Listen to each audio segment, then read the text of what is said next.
Hello and welcome to another episode of Anomalies. I always try to figure out how to explain the title of our show. An anomaly is something kind of off the beaten path. It's not part of the straight and narrow. It's maybe a interesting bump in the road, and we try to do that with each of our shows. And I think we're going to accomplish that today. I was excited to meet our next guest. And by the way, I'm Dan Hall. Probably should say that for people who haven't watched this before. Dave and Gwen, my two co-hosts, they've got other irons in the fire. So it's me and the guest, the lone gunman, Goodman. I don't know what I've been smoking or drinking today. Anyway, let me tell you a little bit about our guest. And I I met this guest through a mutual organization that we belong to. And that organization is OPUS. And OPUS stands for the Organization for Paranormal Understanding and Support. And I've got a little technical glitch going on here, which isn't too surprising. Dang. Natalie, we can always erase this here. Why don't you introduce yourself? Just because I'm having trouble bringing that up on the computer. So let's welcome our guest, Dr. Natalie Candela. I'm going to have her introduce herself because the technology is failing me as it oftentimes does. So Natalie, welcome to the show, and go ahead and do your. Thank you. Thank you very much. I'm glad to be here. So I'm Natalie Candela. I'm a hypnotherapist, transformation coach, and spiritual teacher. I use hypnosis for behavioral changes to help people achieve a more balanced life, a more expanded view of themselves and of life, and to find joy and sort of their path if they're stuck and they don't know how to find their path. But in addition to that, I also do regressions. I do past life regressions to help people understand their purpose in life or the lessons that they're working through, if there is a connection to some previous experiences. I also do regressions for current life events, for example, for UFO experiencers or people that have had ND, near-death experiences. So those are regressions. And then in addition to that, I also do dream interpretation. I use that as part of my hypnosis work, hypnotherapy work, but I also do it sometimes completely unrelated to it. I have clients that come in and they just want to know about dreams. And so I think that's what we're going to chat about today. Yeah, I gave you a couple of my dreams, and maybe through the interpretation of that, you'll verify whether I need to be in a psychiatric facility or not. I want to restate the OPUS connection because I think that's an important one. Natalie and I both belong to the Organization for Paranormal Understanding and Support, and we have the privilege of helping a lot of people who have some very strange experiences, and through our backgrounds and the experiences that we've had, we try to make that understanding and support part of OPUS a reality for them. So let me ask this question. What brought you to the work you're doing? How did you get here? Obviously, education has to have something to do with that. You've got a doctoral degree. How did you get from point A to point B? When you say here, are you talking about hypnotherapy or dream interpretation specifically? All the above. Okay, well, might be a long story. So I'll try to make it really quick. So my professional background has been in education for the majority of my career. I knew that I was going to be a teacher when I was 7 years old. I had an intuitive, one of those sort of downloads, and it was like, you're this is what you're going to be. And so my thought was, I'm a teacher. And so I always planned to be a teacher, but things got in the way. We actually my parents and I immigrated to the United States when I was 18 years old. I was about to start college. Where Well, did you actually start immigrate from? Russia. Oh, Russia, very So interesting. yes, I tried not to mention it too Well, much at this point, but it's not your fault what's going on in Ukraine. So, that's right. But anyway, when we immigrated, and I was about to go into, I was going to start studying to be teacher because that's what I thought I was going to be. But I was planning to be an elementary school teacher, and my English wasn't good at that time, and I could not do that to little kids. I couldn't teach little kids to speak their native language properly when I was going to have an accent and right. not be a good sort of linguistic role model for them. So I had to find something else. So I found a bunch of other things that I kind of went through. I ended up in, excuse me, with a degree in sociology. And then after I finished my bachelor's degree, I finally felt that my English was good enough. And so for my master's, I returned back to education and I got my master's in education and started teaching from there. And so I was in education from that moment on, all levels of education. My last job was at a university level, and I was running an academic support center for students. And one day, or I should say one fine week, in about 2015, I felt all of a sudden like all taste for life just drained from me. Like the week before, I was planning to, move forward in my career. I never wanted to leave education. It was always my home. I had no thoughts of being somewhere else. And then within a span of 1 week, it's like it just all drained out of me. And I had no taste for it. I had no desire to continue being there. It was like, that's over. You need to switch direction. And I had no idea what the direction would be. So it was kind of, the dark night of the soul, where you go and you sort of explore and you go within and you figure out, what the heck am I going to do with my life when I grow up? And so I eventually came to the first thing that really sparked my interest and really I wanted to do it was Life Between Lives regressions. That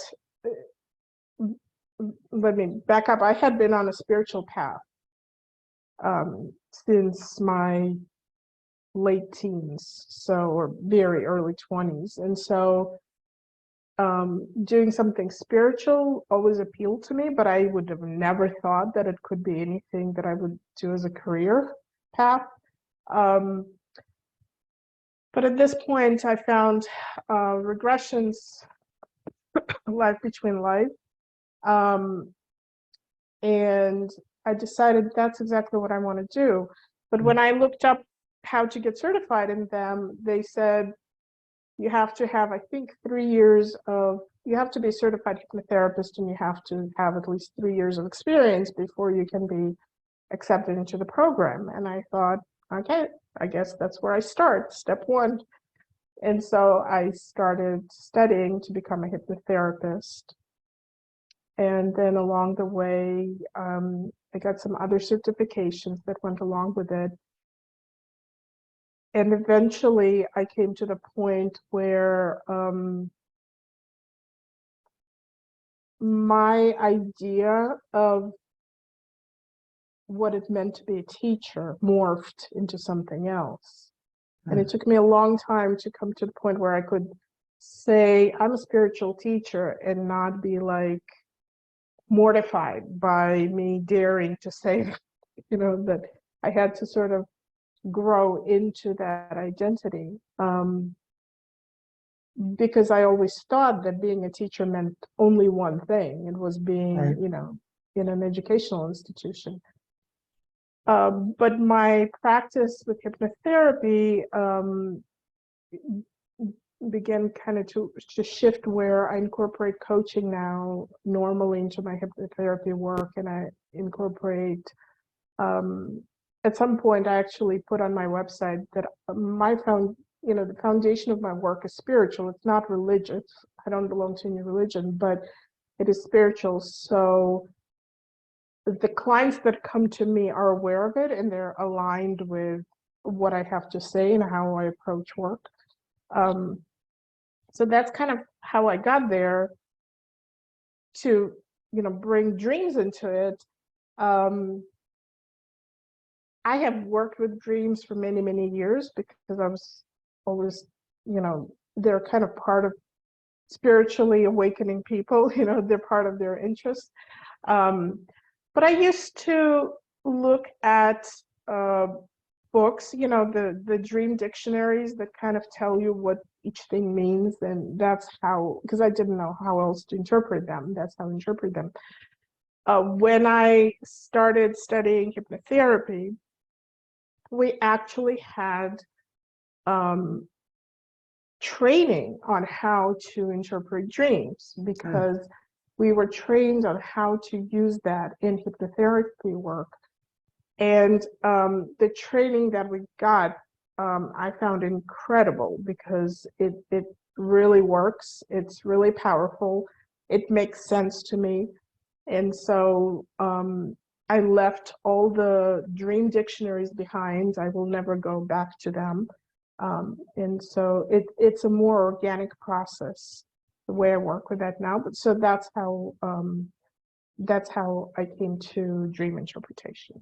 So let's go back to the dream dictionary. That kind of intrigues me, or dictionaries, plural. Are they worthwhile? Would the average person listening to this podcast gain anything by finding one of those dream dictionaries and trying to interpret their own dreams with that, or is that a waste of time? Well, I don't want to say anything. I don't want to sort of bash anyone Yeah, who I puts get that. those books out. I think for people who really don't know how to approach a dream, that would be a good starting point. I don't use them because I find that the symbols used by our higher conscience within the dreams are very unique to us.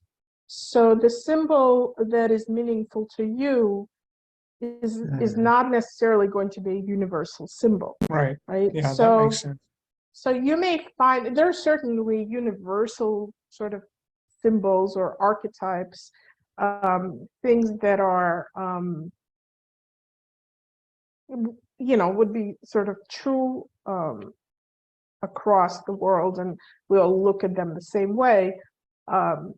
But you can't say that about every single thing that you will see in a dream. And when I work with dreams, for me, everything is fair game. So if I know that it's a symbolic dream, which not all dreams are symbolic, but if I know that it's a symbolic dream, then basically everything within it can be a potential symbol for something. So you can't find that kind of information, right, in a dictionary, because it's going to be unique to every person.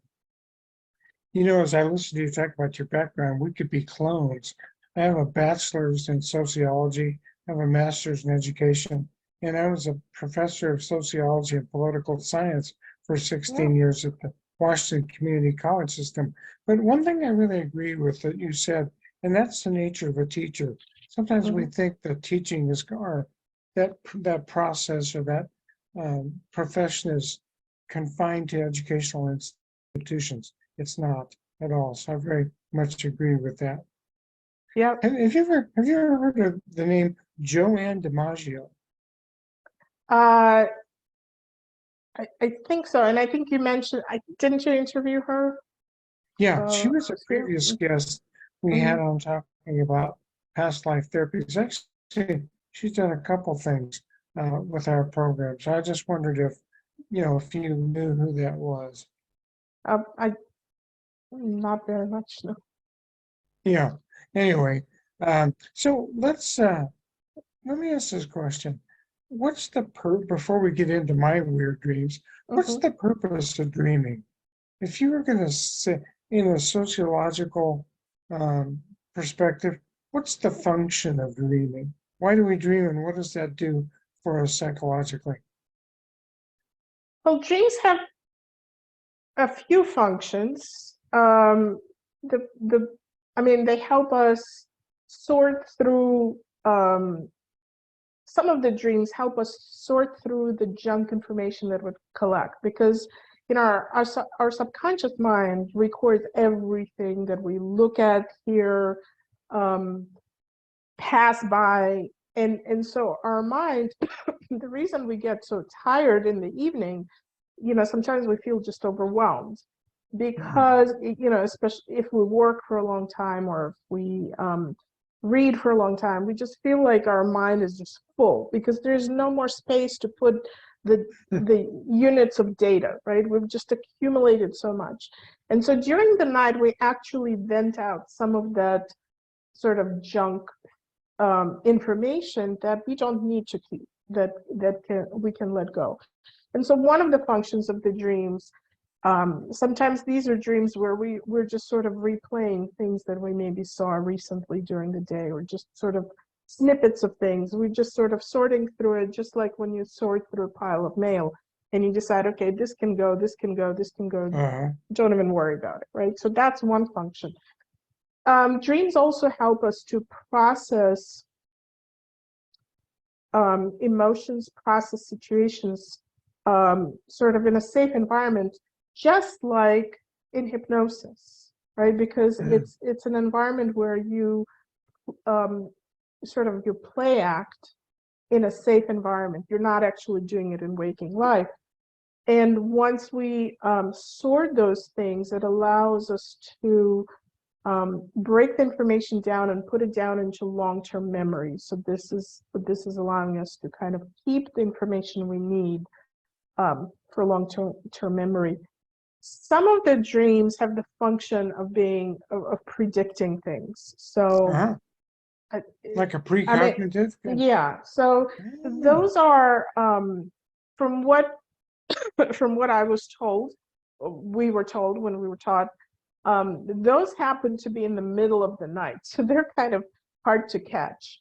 They are like, if you're sleeping from, let's say, 10 p.m. or 11 p.m. to, let's say, 6 a.m., they will be somewhere at 2, 3 in the morning. And so unless hmm. you wake up at that time and remember what you were dreaming, they're usually harder to catch. But there are dreams like that.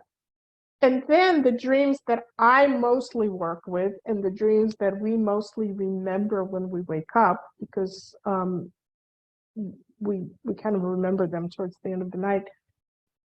They are dreams that carry messages from our subconscious mind about things that they kind of almost point out to us, the emotions, the imbalances that still exist within us, and they kind of tell us, okay, it's all right to let it go. They point something out, and then the message is, you don't need that, because they point out imbalances. Hmm. So those are the dreams. That's the biggest function that at least I work with. Um, I did have a client once that brought in a predictive dream, and that was pretty cool. Um, but the majority of dreams I people come to me with are, or that I work with, are those that help me understand what issues people are holding on to. Because when I use this in hypnotherapy, I use it as specifically to get a message from the person's subconscious mind about what they're holding on to that needs to be released. So those are the functions. Very interesting. You just, I know I already mentioned I gave you a couple of my dreams. You reminded me of, I had a precognitive dream and I had it successive nights in a row, about 5 nights in a row. And there was this person that I was involved in a relationship with in the past, and she was telling me something. but I could never really figure out what the heck she was telling me. So after the fifth night of the dreams, the next day, I used to be a jogger, and I was jogging in this place, and here came this person who was in the dream, and she said, "Hey, I want to tell you something." And I said, "What's that?" And said, "I'm getting married." So I thought, my gosh, that seemed very predictive. And so, how common is the precognitive dream? Is that very common, or is that kind of a rare bird? Um, it, I would say it's common, but again, because they're harder to catch, it's almost harder to say, when they occur or how often they occur. Now, during the night, um, there is a part of us, the higher, a part of us that vibrates at a higher frequency, or the higher self, um, typically leaves the body and goes and, returns to its home, to its spiritual home. So the conversations that you're talking about, like this person talked to you in a dream and tried to tell you something, those conversations happen all the time. I mean, they happen on a nightly basis, right? So, for example, when a loved one dies and we are in grief and we want to connect with them, but we really find that we can't because we are in grief, and that energy sort of blocks the communication. At night, when the person's soul leaves, and or at least partially leaves, they are able to connect with their loved one and have those conversations. So now, when they have those conversations, when the soul returns to the body and the person wakes up, they can recall it as a dream, right? They wouldn't necessarily recall it in, I was out of my body and I was somewhere. It will probably register with them as a dream. But during those conversations, they can very well be talking about the events that are coming up, because in that space, there is no time, right? Everything is in the eternal now. So they can be talking about potentials that are coming up, how to approach those, dilemmas or decisions. And so if the person is able to bring that information through, then that to them will be a precognitive dream. They will just remember what they discussed.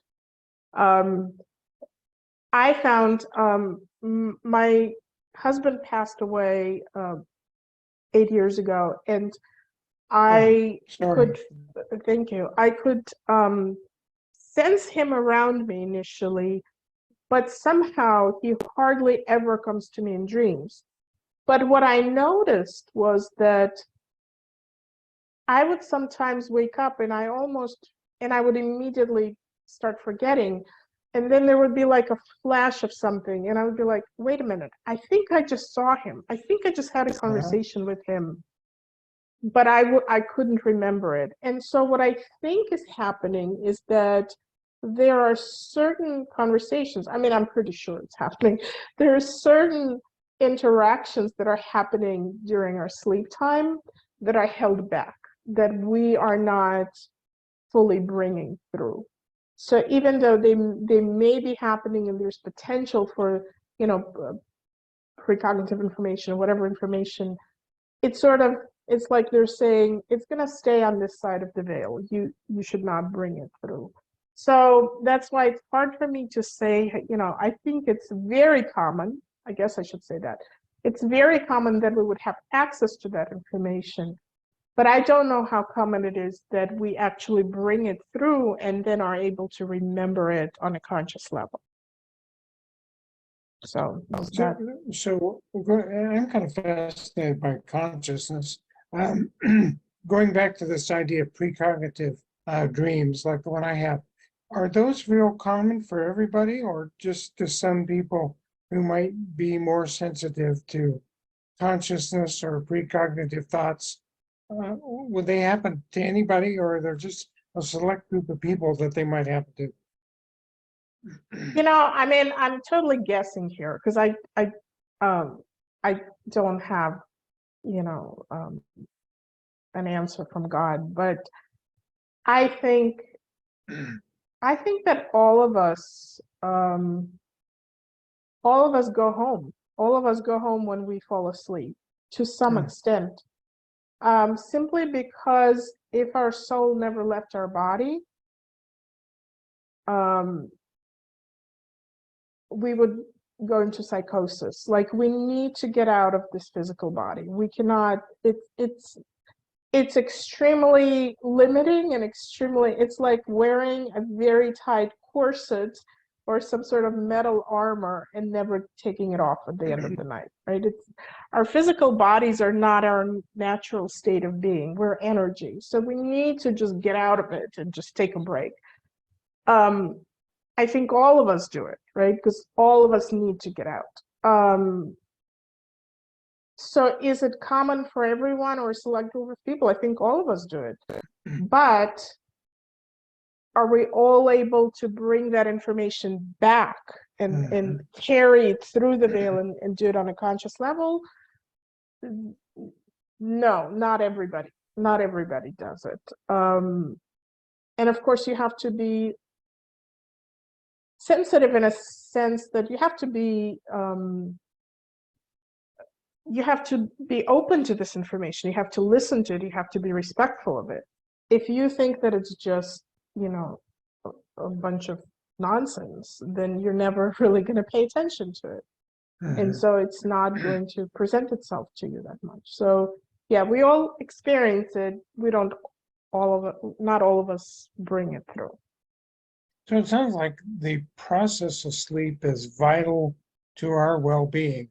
And you do hear stories of where people have been sleep deprived for a long time and they kind of develop psychotic symptoms. Yeah. So I think that's what you're kind of verifying in my mind there, anyway.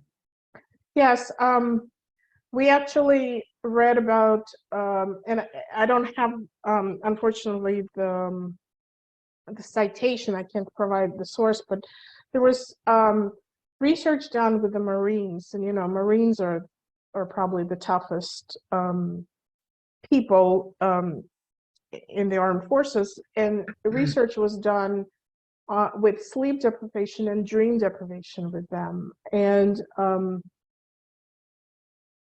yeah, they basically found that as you continue to increase sleep deprivation, you are going to become more disoriented,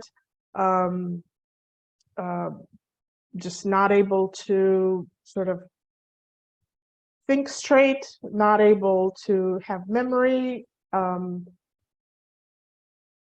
then when they looked at specifically dream deprivation, meaning that a person would be awakened before they had a chance to go into REM sleep and actually dream, that was extremely damaging to the people. They could actually, because they couldn't process the information that was absorbed, right? They couldn't work through it and do with it what needed to be done. So when people lost sleep, if they just sort of got a little bit of sleep, they could recover quickly. But with dream deprivation, they had to have the same amount of dream time that they lost in order to regain balance. So in other words, if you didn't sleep for, let's say, 10 extra hours that you should have slept, and then you slept only for an hour, you could already sort of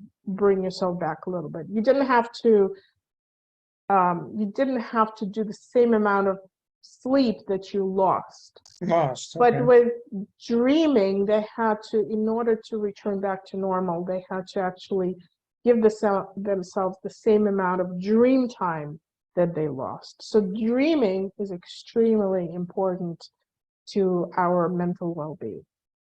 Yeah, sounds like it. You mentioned the word REM, rapid eye movement.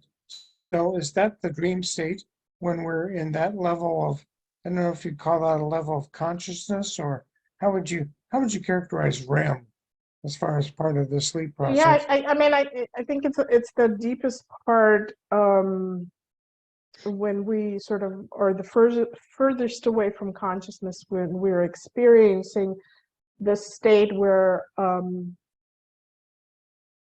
you're beginning to see things in your mind that seem real to you, but you're not in a conscious state.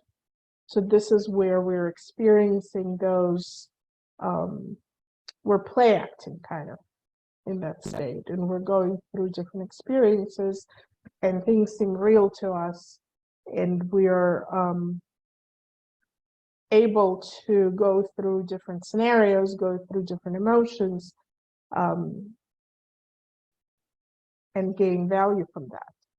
So that's right. Now, I have a person in my life, a special person I've known for over 50 years. She swears she doesn't dream. I say to her, like, well, what did you dream about last night? Oh, I don't dream. Is she deluding herself, or is she just not remembering her dreams? Or Yeah, she's not she, remembering them. The minute that she begins to wake up, the dreams sort of pull back. So she's not bringing them through. She is definitely dreaming if she's not psychotic. I no, mean, she's not psychotic. right. So then she's dreaming. She's just, they kind of pull back and they stay. She doesn't bring them consciously through. And there are ways to sort of develop that skill better, and begin to become more conscious dreams. But I personally, I don't go crazy with it. There are nights when I mean, I know I dream regularly, but I don't remember dreams, Right. because the moment that I start waking up, they begin to dissipate. And I can actually give your viewers one trick, one tip on how to make sure that you hold on to the dream when you start waking up. Please do so. Okay. So the minute that you begin to move your body, when you wake up, the minute you physically begin to move your body, you begin to shift the state of consciousness that you're in. So even because it's very similar to a trance state, or actually it is a trance state. So like in hypnosis, when I bring someone out, especially after a long hypnosis, like a regression that can last up to 3 hours, one of the steps as I bring them out, I actually tell them, you can now move your body, you can feel your body, and you begin to move your arms and legs. That process of engaging our body, because remember, we were kind of out of it, right? So the process of sort of re-entering and engaging our body shifts our level of consciousness. It sort of brings us down into the 3D consciousness. So one thing that you don't want to do if you want to remember dreams is move when you wake up, because the minute you get up, the minute you actually sit up and get off the bed, it's already going to be pulling back, because you're going into different level.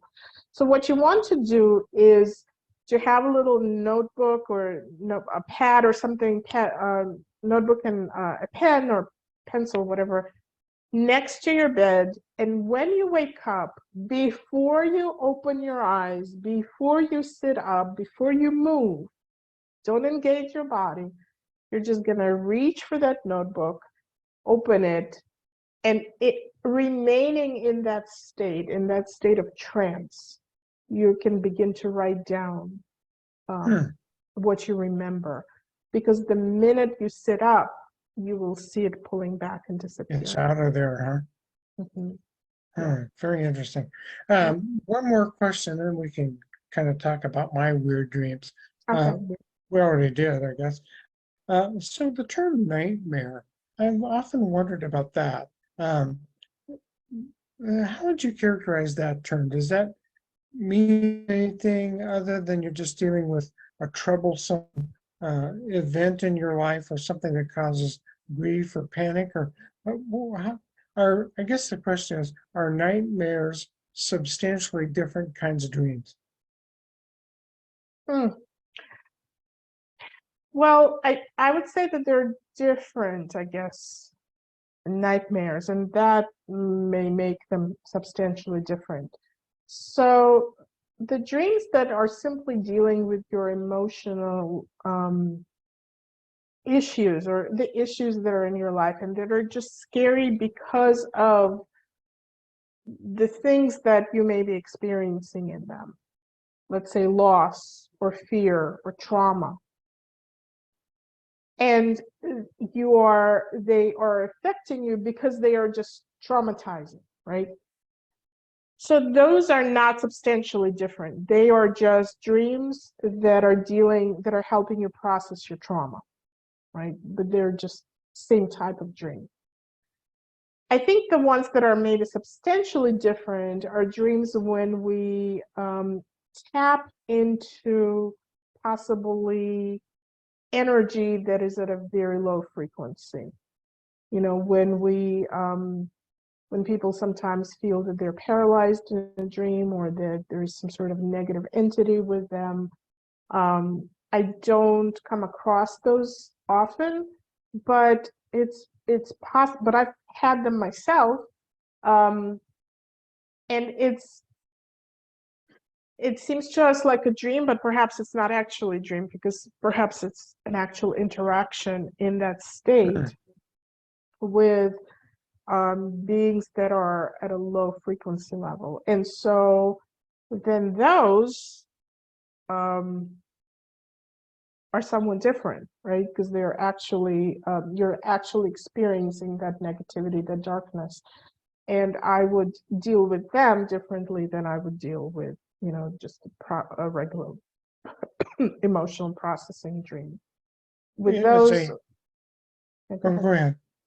well, with the ones where if it's with an entity, then the thing that should always work is just surround everything with light, because light simply eliminates darkness. So just surround everything with light. Tell them to get the heck out, because you always have the freedom of choice. They're not going to overpower you. And just staying in the light is always a very powerful antidote to bad things. So as I hear you talk about this, I think of terms like the old hag syndrome. I think of incubi, succubi. Is that kind of what we might be talking about with the negative energies, the lower energies? Yeah, I had, so I'll tell you quickly. There was a period when I was doing a lot of meditating. And so I think I was, I'm kind of, anyway, I was doing a lot of it. And so what I was finding, that I was becoming lucid in my dreams. And so in my dreams, and I still have it sometimes, but not as often, I would, and the moment I knew I was lucid was when I was beginning to float up into the air. I would just feel that I was floating up to like the ceiling or even higher, or into space. And it was during those dreams that all of a sudden I would have an energy like a hag, like I felt that it was a hag. And it was quite scary. I mean, I would force myself to wake up. Like I would, because I knew I was sleeping or half sleeping, and I would actually force myself to wake up to get out of it. And it happened a couple of times. So I do know and I think what would happen is that I was really experiencing myself leaving the body and being open to energies. And because I wasn't, that was many, many years ago, that was in my 20s. And because I really wasn't sure how to deal with it, I was open to all kinds of energies. And so they were approaching me, but I was able to get away from them. I haven't had it, since, but it happened to me maybe 3 or 4 times. So, yeah. So it seems like a dream, but I don't know if it was a dream. Yeah. Very interesting. This conversation brings up a lot of thoughts about what dreaming is and what it isn't. Mhm. Um, Shall we talk about the two dreams I shared with you that I Sure. had, and then you have a case that you want to talk about? So, how should we I do. proceed? So let me, I'm gonna pull it up so I can either share a screen or I can just talk through them because they're not terribly complicated.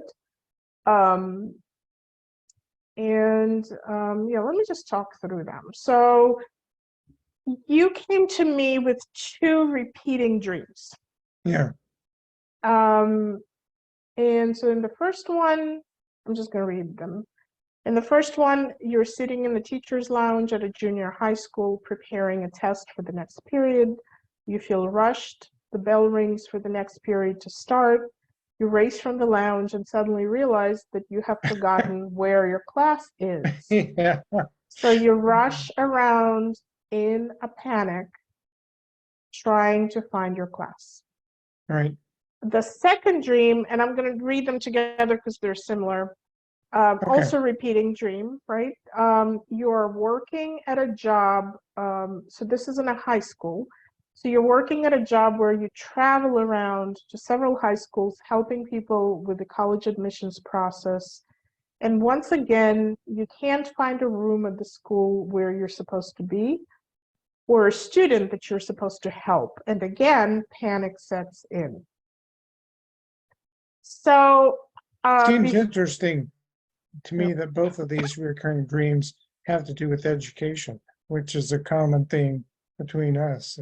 Yes, but they also have to do, so before today, I did ask you a few questions because when I work with dreams, I can't just people tell me a dream and they say, well, what does it mean?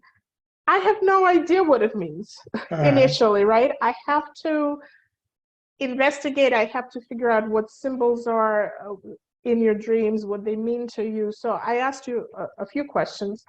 And I found out that these were really the jobs that you held, right, at a junior high and at a high school. And then I asked you if you could if you could describe in one word or phrase, if you could describe that environment or that place, right? And so for the first dream, where you're preparing a test and you don't know where your class is, that word was stressful, right? And for yeah, the second school where you were traveling to different schools, but again, you can't find the students, yeah, that word was empowering.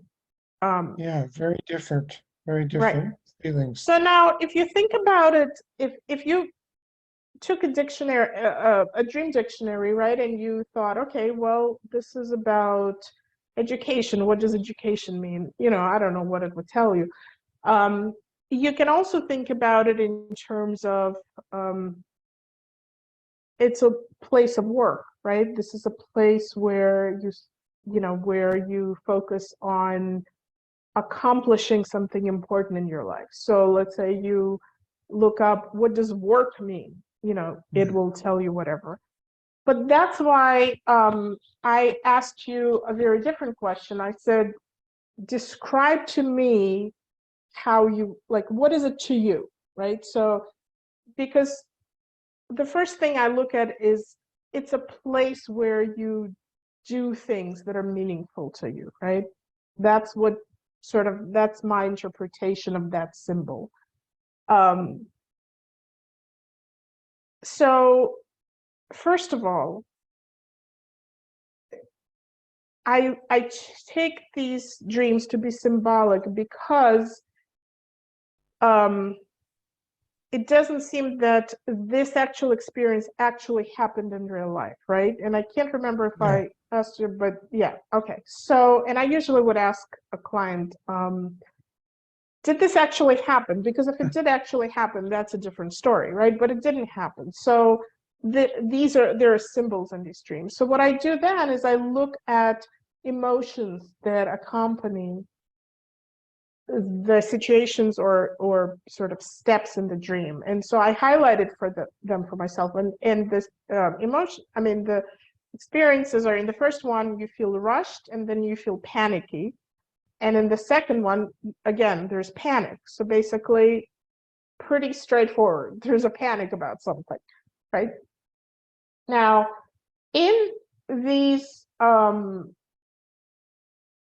I look at these, the way I interpret a place is as a place of something, right? So to me, it's a place of either you doing something important in your life, or a place where you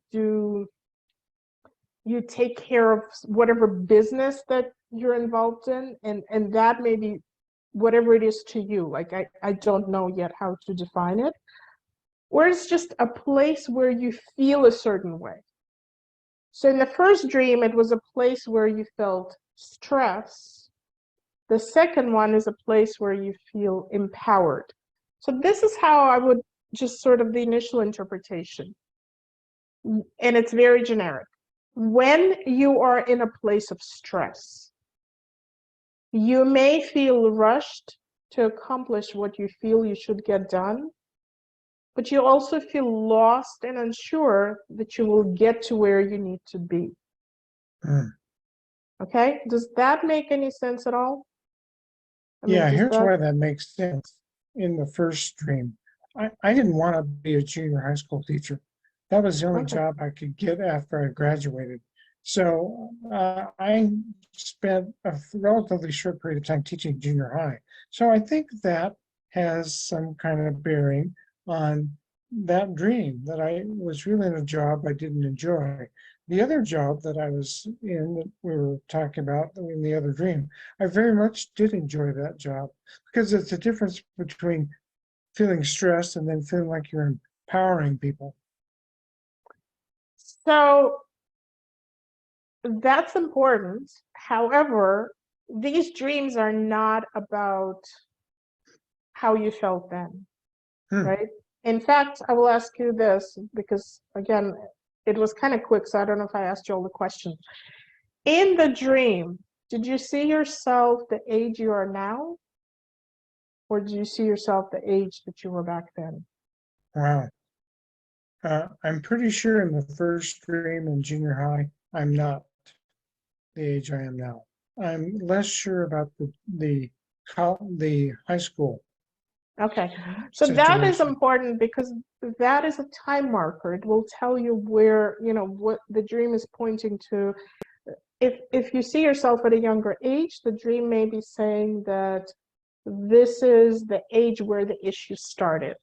But I think what it's basically telling you is that when you work on something, let's apply it to your current life and see if it works there, that when you are stressed about the work that you do, you may feel lost, or you may feel that you won't be able to really deliver things to the people that they need to get them, or get things done the way that they need to be done. So that's kind of just a general message. Just let that sit there.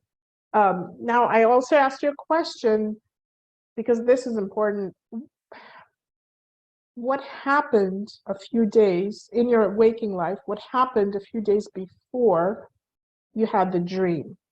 And because you didn't really remember exactly what happened before, it's hard for me to connect it to the events in your lives. So what I haven't had those dreams that we just talked about. I haven't had those dreams recently. Okay, so let me go through the second one, and then I'll kind of tell you what I think it's about. So the second one, again, because you said that you had the second one recently. So I would say that you're in a space where there is potential for empowerment, because now this is an empowerment space, right? Mm-hmm. And the empowerment is for others, but it's also you feel empowered. Mm. But at some level, even though you're in that space, at some level, you're still afraid that you won't reach where you need to be, or you perhaps that you're not going to connect with the people that you're meant to help or connect with. And as I was thinking about it, I was thinking, well, maybe it's applicable to this work that you do, the podcast. Maybe there is some stress or some level, some panic at some level that that you won't get there, right? So that's what I thought it was about. So this is just sort of, I interpret it sort of linearly. I take the dream and I kind of translate it. But then I get sort of the final message of the dream. And so what I would say the message of these dreams is release fear and anxiety about being in the right place and reaching the right people. You know what you're doing, right? Because when you worked there, you actually knew what you were doing. You never got lost, right, in the hall. Right. You know what you're doing. You enjoy what you're doing. You provide access to information for those that are looking for it. And just do it. Stop panicking about it, right? It's not, you're in an empowering place for both yourself and for others. I do view this podcast that we do as an extension of my teaching background.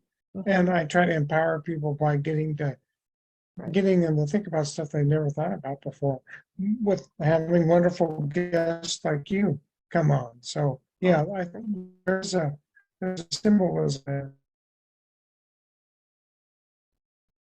Yeah, so the dream, everything in the dream becomes a symbol. And that's why, it's not about the past. It's basically you are taking something that is meaningful to you, right? So when you think about your high school experience, it's meaningful to you. It says something to you. It says to you, I'm in a good place. I have something to contribute. I'm empowering others. And so your higher consciousness uses your language, your words, your vocabulary of the dream, of that situation, to communicate to you. That's why it's not about the past. It's using that situation to say something to you about the present. Okay, that makes sense. Yeah. Because the junior high thing was a long time ago in the 1970s, so it can't be about the present.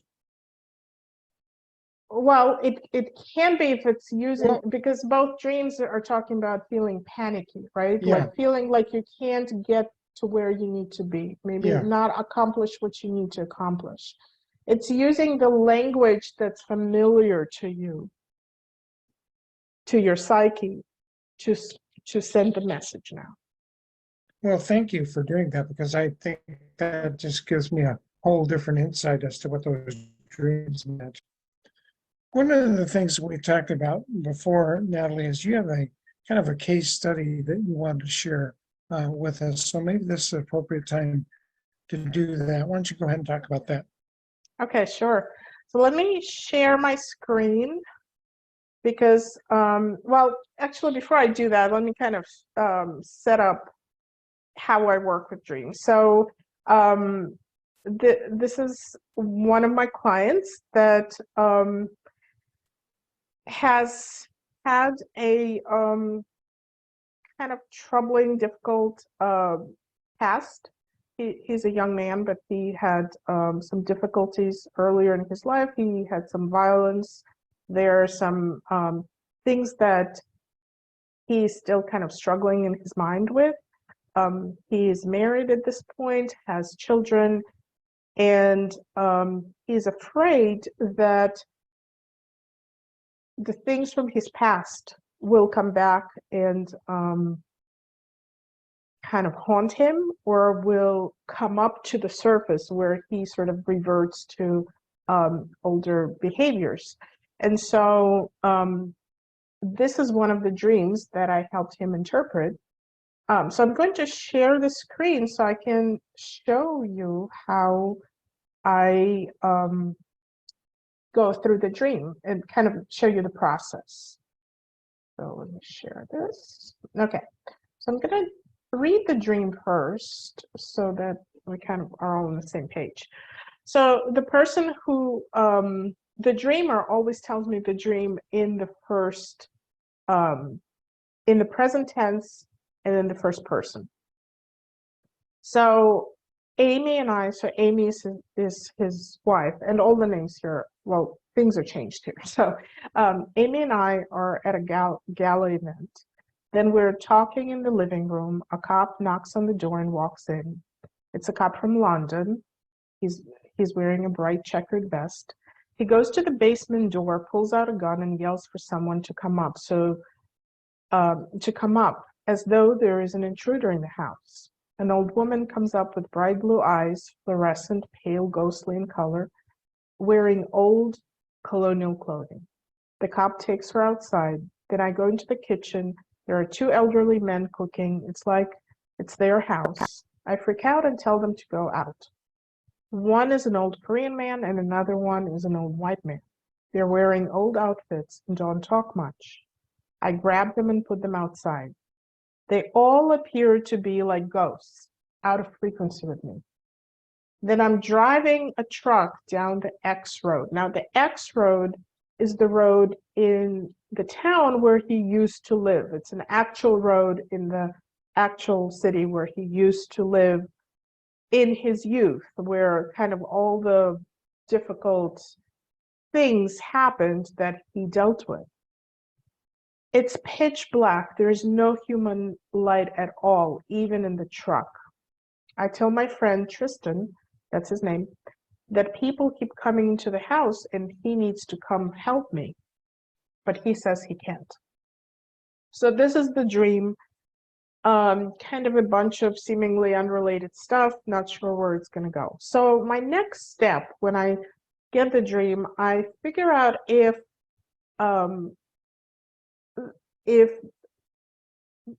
things that happen in the dream actually are actual experiences that the person had, or if not, then I assume that they're symbols. And so this has not actually happened to the dreamer, so I'm assuming these are all symbols.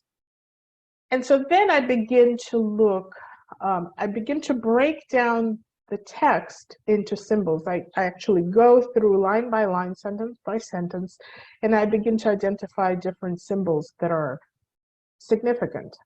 And so I make a list of them. So in this case, me, which is the dreamer, and Amy, his wife, they're real present day selves. Now, how do I know that they're present day people? Because I asked him how he appeared in the dream. And remember, I asked you, when you were appearing in your dream, were you the age that you are now or a different age? So if the person says, well, I look the way I would look now, then the dream is talking about the present day person. So the gala event, if I think about it, I would say, well, it's a public place, right? It's somewhere where you go to be seen. It's the public persona, how you show up for others, how others see you. The living room is a space inside your home. It's a more private space. It's the private persona. It's how the dreamer shows up for himself. House is usually a symbol, excuse me, of your life. The cop, so this is an interesting part. So I started thinking, okay, what does the cop mean? So here we would say, well, it's the police, they protect and serve, right? So it's someone who protects and serves, ensures safety, stability in your life. They also have authority and power.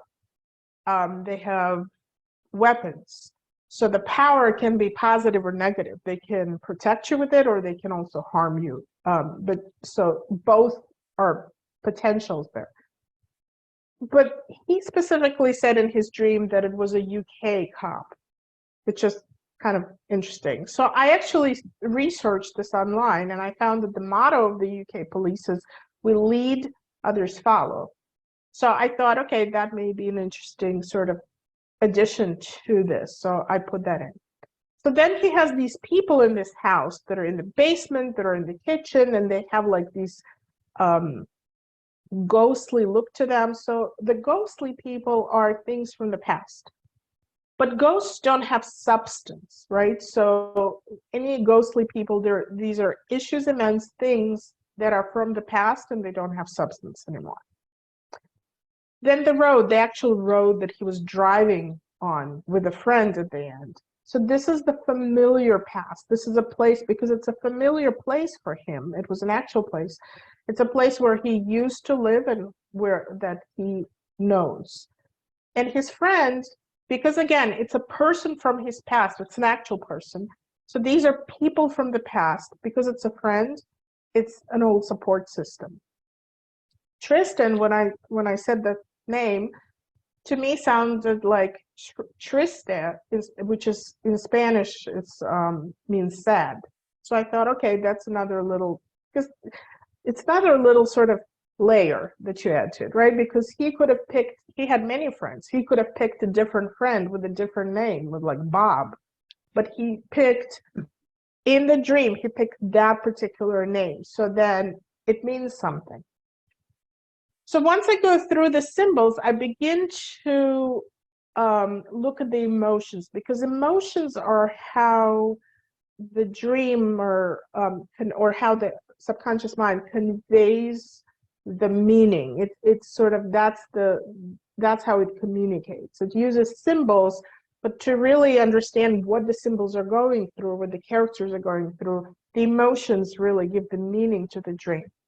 So if you, I do this chart, but please don't look at the last one, interpretation. We're going to come back to it, so just ignore it. So right now we're going to look at these two columns, the dream and the emotion. So the first column is actually the event. So I kind of break down the dream step by step. So first, again, we go through and repeat the dream. So Amy and I are at a gala event, and I ask him, well, how did you feel in that moment in the dream? He says, I was feeling happy. I was at the party, so everything was fine. So actually, you know what, I am going to go ahead and, where I can, provide the interpretation. So if you remember, gala is the way that you are seen on the outside, right? It's a public space. It's how you show up to others. So the emotion is feeling happy, I'm part of the party. So that can be interpreted that outwardly, when you're in a public space, when others see you, you are in a good place, right? You feel like you belong because he's part of the party, and you have a good time. And when others look at you, they see that everything is okay. So the next part is Amy and I are talking in the living room. So now, when we are in our private space, when we're inside, a cop knocks on the door and walks in, and it's a cop from London in a 1970s uniform. So at that point, he feels confused. He doesn't know what's going on, and he wasn't expecting it.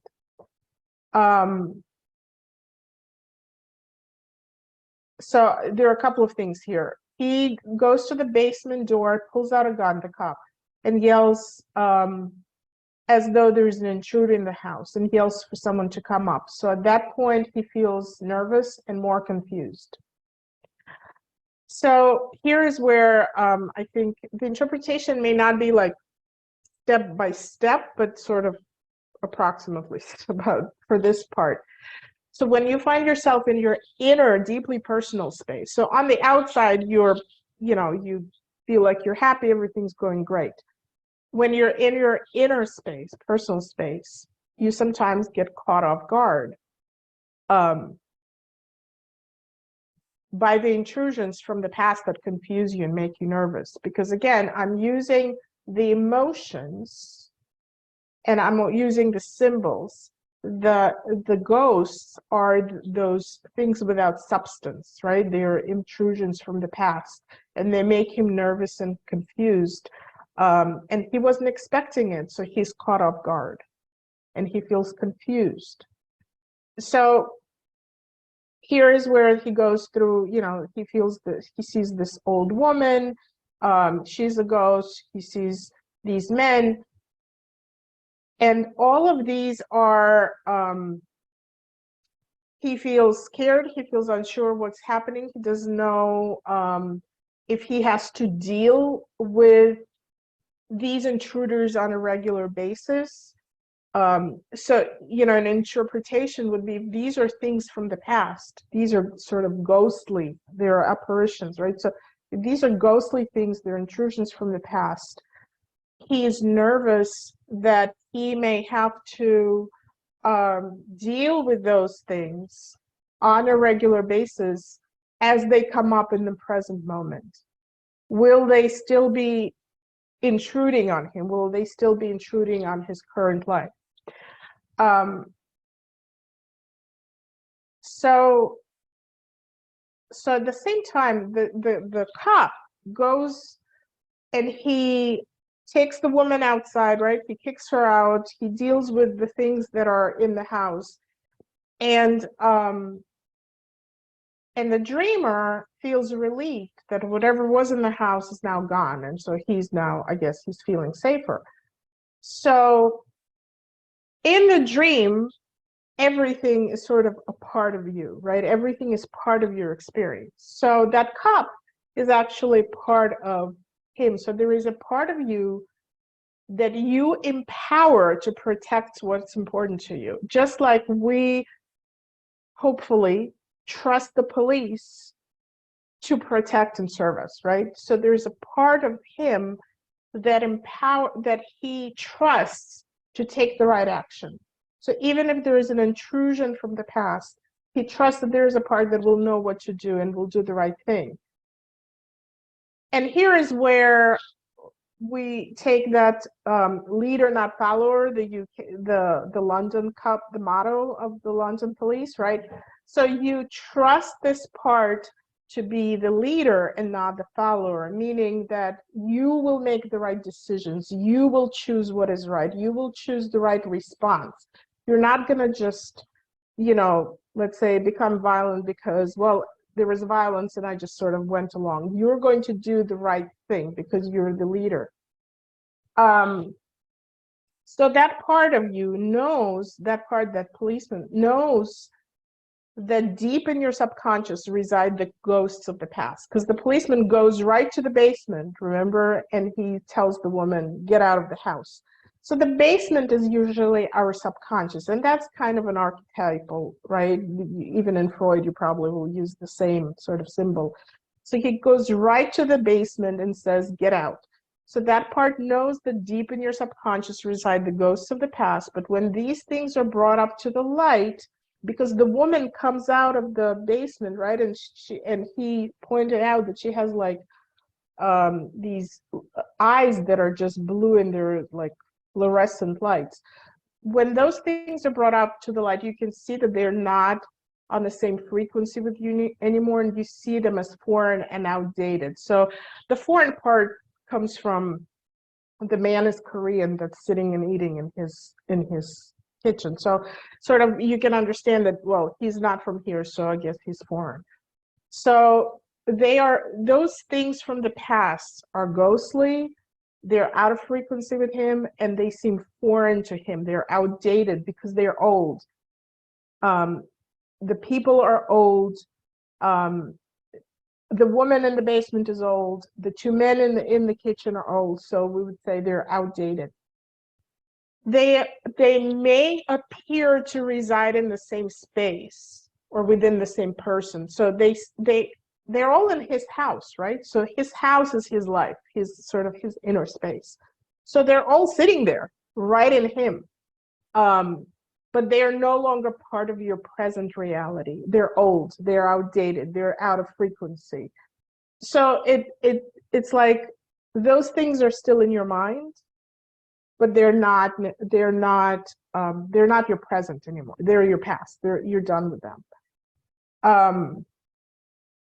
So even though you may feel scared that you have to keep dealing with the old stuff, right? Because in the dream, if we go back here, when he saw these people there, he was scared. Do I have to deal with these old people regularly? Just like, is it still going to keep coming up for me?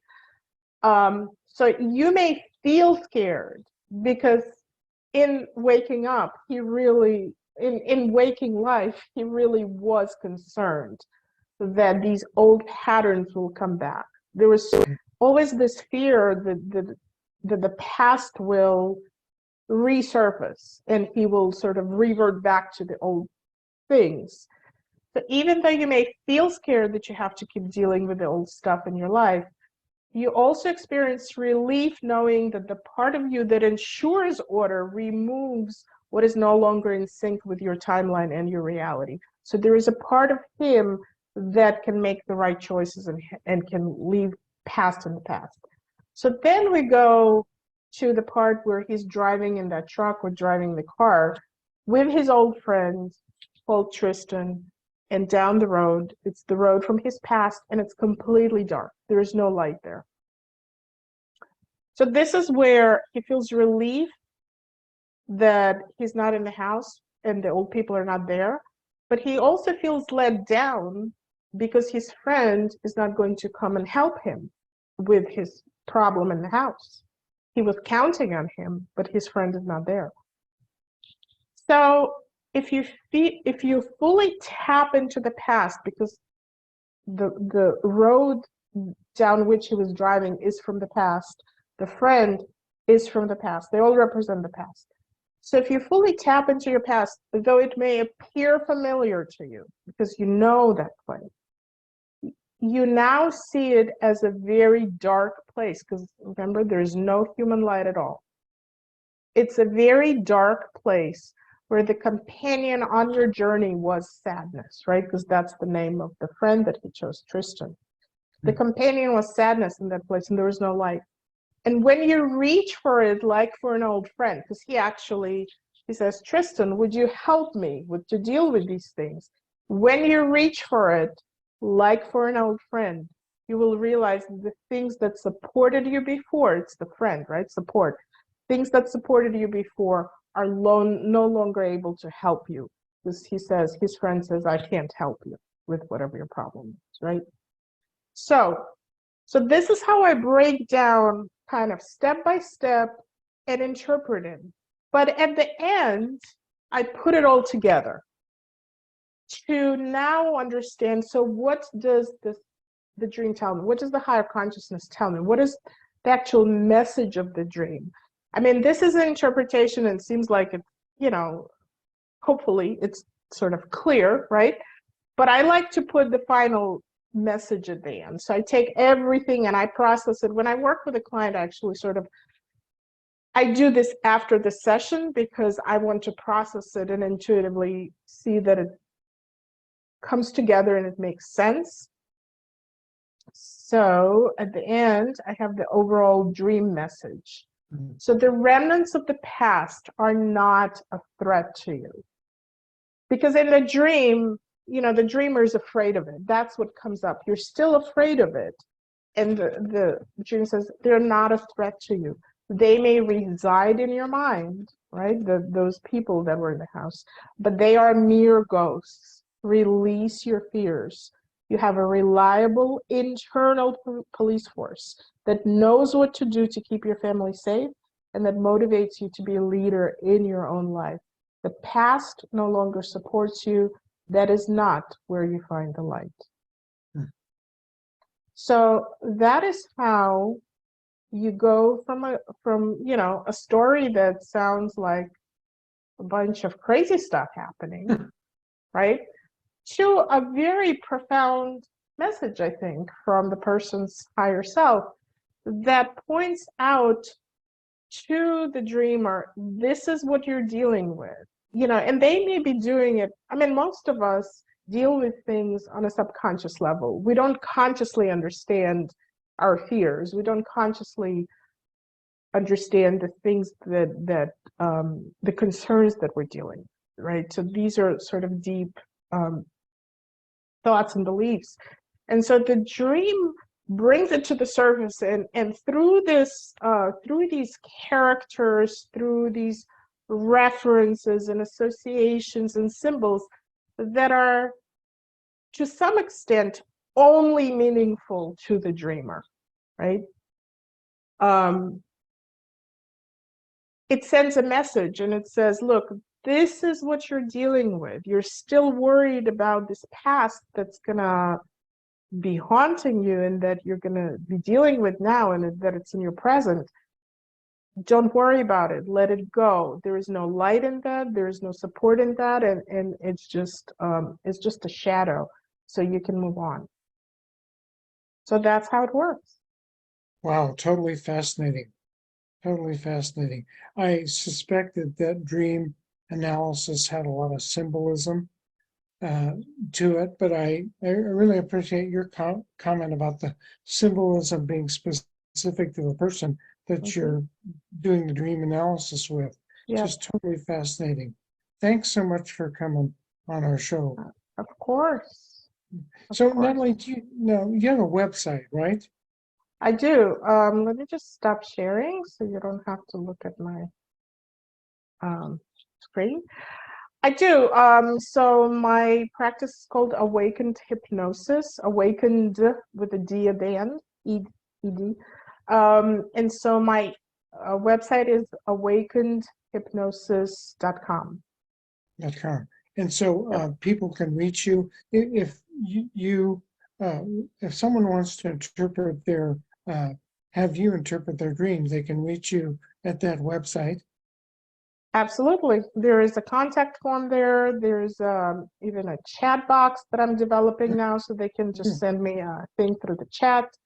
Yeah, they can also find me on YouTube. I have a YouTube channel, Natalie Candela, hypnotherapist. So if you write my name, if you spell my name, put my name somewhere so people know how to spell my name. Then yeah, Natalie Candela, hypnotherapist is my YouTube channel, and Awakened Hypnosis is my website. Well, I'm sure there are people going to be contacting you. Now, you do charge for the dream analysis, correct? I do. Yeah, yes, my prices are on my website, so if people are interested, they can, there's a page for service prices, so they can Okay, that's good. Now, have you written a book about this stuff? No, not yet. Well, be sure and let us know when you do, because I'm sure there are people out there who will listen to this podcast and want to get in touch with you if you write a book, want to buy that book. Sure. Yeah. Absolutely. Well, thanks so much for being dreaming. I think we all take that kind of for granted that most of us dream, but we have no idea the complexity that goes into that and the necessity that goes into that. So really appreciate you. Maybe we could have you come back again at a future date, do another show with us. Maybe the technical issues won't be so much. Let me ask this question to see if this is possible. Would it be possible? And this is how my mind works. It's always trying to trip off into another idea. Would it be possible to hypnotize somebody during a show, like hypnotize Oh, me? of course. Oh, okay. Yeah. So, how would you feel about that? Some future date that come back on, talk about hypnosis, and maybe hypnotize one of the co-hosts. Sounds good. Yeah, of course. Okay. All right. Thank you.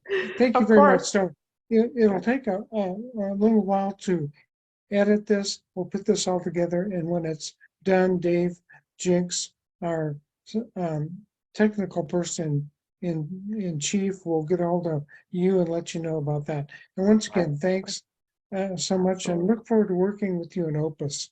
Yes, absolutely. My pleasure. Thanks. Okay. Bye, All right. bye, Bye. Natalie. Bye.